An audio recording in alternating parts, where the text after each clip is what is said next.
But the integrity of one person, one vote doesn't apply at the legislature. We found many lawmakers vote more than once.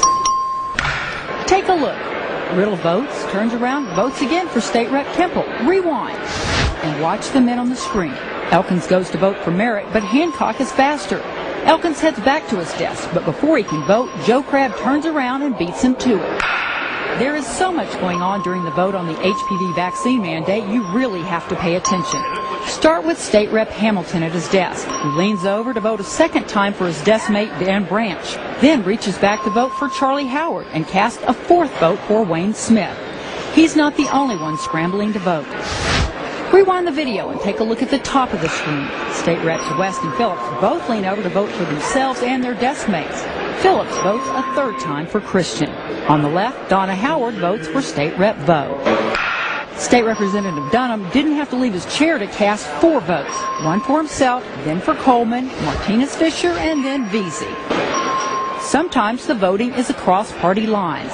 Hartnett, a Republican, reaches back to vote for Democrat Oliveira. Democrat Matt Reynolds votes for Republican England, and Republican John Davis votes for Democrat Noriega.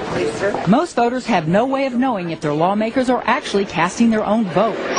Even though the legislature is broadcast on cable TV, the cameras change from this to this when it's time to vote.